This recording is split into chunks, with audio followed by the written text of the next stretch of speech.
अस्सलाम वालेकुम नाजरीन, आप देख रहे हैं प्रोग्राम सच की तलाश और मैं हूं आपका मेज़बान फरहान रज़ा। नाजरीन, कराची में डंपर माफिया मसला हालिया अरसे में कुछ शिद्दत इख्तियार कर चुका है, जिसके नतीजे में मुतअद्दिद शहरी ट्रैफिक हादसात में जाँ बहक हो चुके हैं। इन हादसात में तेज़ रफ्तार डंपर्स की वजह से मोटरसाइकिल सवार और दीगर शहरी निशाना बनते आ रहे हैं। गवर्नर सिंध कामरान खान टिसोरी ने डंपर माफिया के खिलाफ सख्त कार्रवाई का इंदिया दिया और कहा कि अगर मुनासिब इक़दाम ना किए गए तो वो सड़कों पर एहतजाज करेंगे।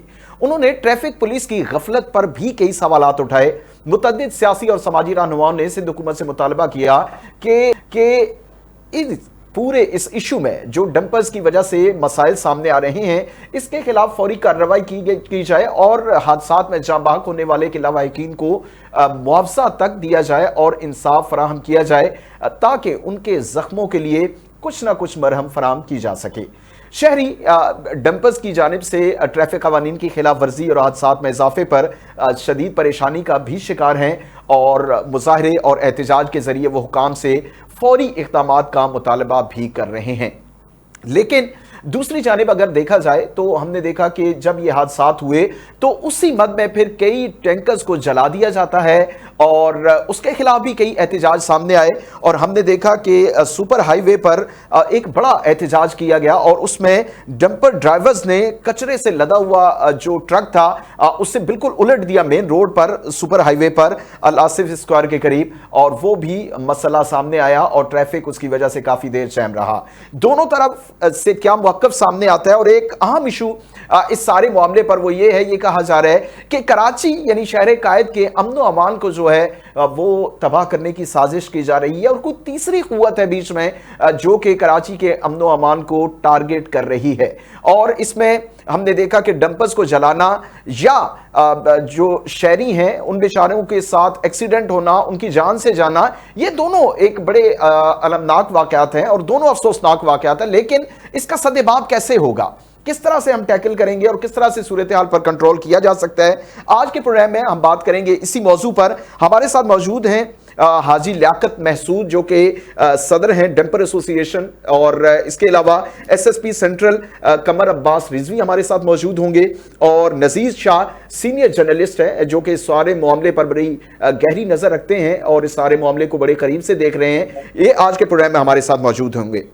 गुफ्तगू का आगाज करते हैं हाजी लियाकत महसूद साहब से जो कि हमारे साथ मौजूद हैं। लियाकत साहब, बहुत शुक्रिया आपके वक्त का। सबसे पहले तो सर ये बताइए कि डंपर से बेगुनाहों की जान जाना बहुत अफसोसनाक वाकया है। ये तो जाहिर है वही समझ सकता है जिसके घर का कोई फर्द बेगुनाह जिसकी जान चली जाती है, लेकिन उसके बाद जो आपकी तरफ से रवैया इख्तियार किया गया उस पर भी काफी सवालात हैं, आपके बयानात पर काफी सवालात हैं। यह कहा जा रहा है कि आपने भी मामले को टैकल करने के बजाय अब बहुत सब्र और तहम्मुल से काम नहीं लिया, बल्कि आपकी जानिब से भी लोगों को या आपकी जो एसोसिएशन है इश्तियाल दिलाया गया। तो इस पर क्या मौक़िफ़ है, क्या कहेंगे आप?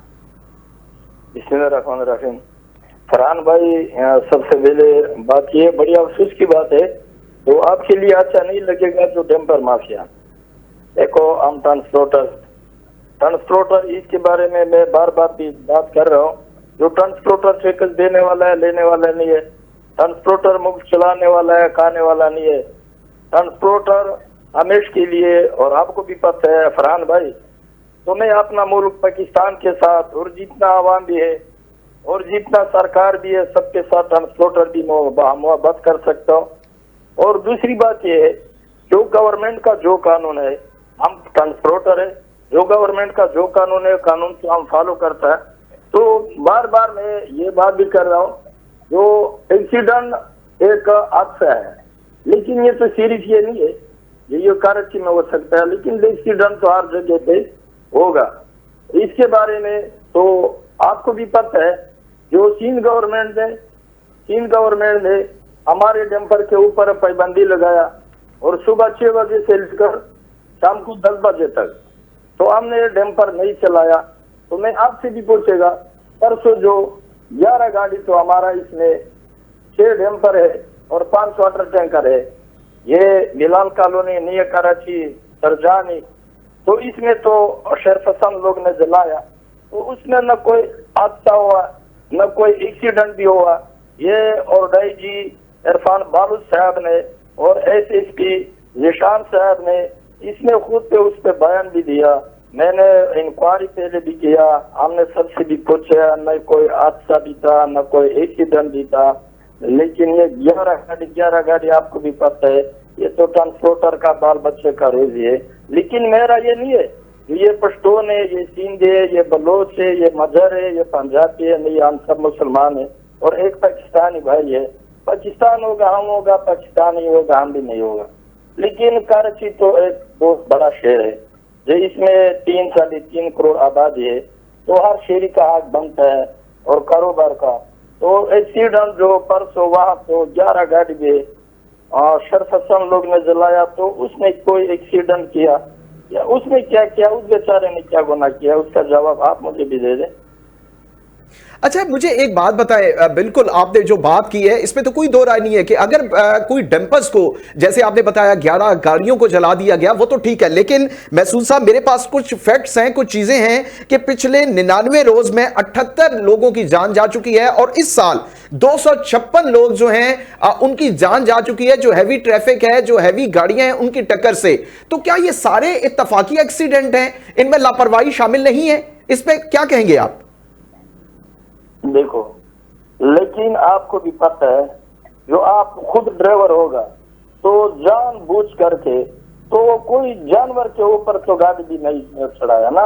लेकिन एक्सीडेंट के बारे में मेरा दिल ये नहीं मानता है, जो एक्सीडेंट होगा और किसी का बाल बच्चा, किसी का भाई, किसी का बहन, लेकिन इसके बारे में ये इसके साथ वो तो मेरा बाल बच्चा है और पाकिस्तान है, आवाम और ट्रांसपोर्टर ये सब एक है, आपको भी पता है। तो इसके बारे में आप हमेशा के लिए डैम्पर माफिया, ये तो आपके लिए तो अच्छा नहीं लगेगा, लेकिन जो जगह पे आग लगेगा तो उस पे हम सब कोशिश भी कर दूंगा, जो उसके ऊपर पेट्रोल नहीं गिराऊंगा उसके ऊपर पानी भी गिराएगा। दूसरी बात ये है, आप थोड़ा तवज्जो गवर्नमेंट की तरफ से भी कर दो। आप रोड देखो, रोड का क्या हाल है, जो रोड के बीच में पटवारी है, इसमें कम से कम 50-50 फुट, 60 फुट, 70 फुट पटवारी है, तो लेकिन इस पटवारी का इतना जरूरत नहीं बनेगा, पटवारी कम से कम 5 फुट छोड़ दो। दूसरी बात ये, जो रोड में जगह और जगह पे खड्डे है उसका हालात भी देखो, सिग्नल भी नहीं है उसका हालात भी देखो, और जितना सिग्नल है ये सिग्नल सब डिफेंस और तारिक रोड वो वाले जगह पे। लेकिन इसकी तरफ से आप जो गवर्नमेंट का जिम्मेदारी है उसकी तरफ से आप मीडिया वाले थोड़ा बात करो, हमें इसके लिए तो अच्छा नहीं लगेगा कि डैम्पर माफिया। ठीक है, इस पर बात करते हैं लियाकत साहब, इस पर बात करते हैं। हमारे साथ सीनियर जर्नलिस्ट और रिपोर्टर हमारे साथ जो कि सारे मामले को बड़े करीब से देख रहे हैं, नजीर शाह। नजीर, ये बताइए कि आपने पूरे मामले को देखा, ये जो गाड़ियां जलाई गई, ये जो सारा इशू हुआ, मुझे ये बताइए कि वाकई कोई तीसरी कुव्वत बीच में इन्वॉल्व है? क्योंकि अगर हम ये कहें कि बिल्कुल इस पे जो डंपर्स वाले उनकी लापरवाही शामिल नहीं है, लोगों की जानें जा रही हैं, तो ये तो गलत होगा। लेकिन क्या इसे हम ऐसे हादसा ले सकते हैं?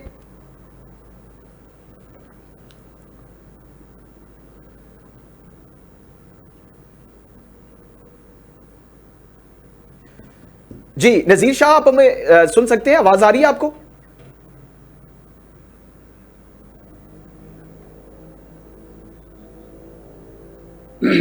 अच्छा, देखिए, मुझे आपकी आवाज क्लियर समझ नहीं है, लेकिन जहां तक मैं आपका सवाल समझाऊं उसका जवाब मैं ये दे देता हूं कि जो ये ट्रैफिक हादसा हो रहे हैं जिसके अंदर तकरीबन जो भी जाने गई हैं 250 से ज्यादा अब तक लोग जाबाग हो चुके हैं और तकरीबन 3500 के करीब इसके अंदर जख्मी है। स्पेसिफिक जो हैवी गाड़ियों से जो जाबाग हुए उनकी तादाद 70 के करीब है, जिसमें जो स्पेसिफिक जो डंपर की टक्कर से हुए हैं उनकी तादाद 17 से 18 है। इससे ज्यादा ट्रेलर की टक्कर से हुए हैं और दूसरी गाड़ियां बसों की टक्कर से भी हुए हैं। लेकिन एक गाड़ी को लेकर जो है ना एक वर्ड बना दिया गया है कि डंपर माफिया, ये डंपर की टक्कर से। अगर आपको इंसाफ से या मुनसिफाना तरीके से कहना है तो आप तमाम का कहेंगे हैवी गाड़ियों की टक्कर से। हैवी गाड़ियों की टक्कर। दूसरा, जो ट्रैफिक के हादसात की जिम्मेदारी अगर एक जानिब ओवर स्पीडिंग, ड्राइवर की गफलत या उसकी वजह से पेश आती है, दूसरा आप ये बताएं, आप कराची में खुद सफर करते हैं, सड़कों पर आप जाते हैं तो आप ये देखते हैं कि कराची की किस सड़क पर आपको एक जगह पर भी कोई साइन बोर्ड नजर आता है जहां पर स्पीड लिमिट लिखी हो, यू टर्न लिखा हुआ हो, किस जगह पर आपको सिग्नल्स जगह नजर आते हैं, आपके ट्रैफिक इंजीनियरिंग ब्यूरो ने कितने सालों से क्या काम किया है, आप जरा चेक करें, आपको पता चलेगा। उसके अंदर तो कितनी सीटें भी वैकेंट है और उधर कई लोग रिटायर हो गए, उनकी जगह नहीं रखे गए। उन्होंने कराची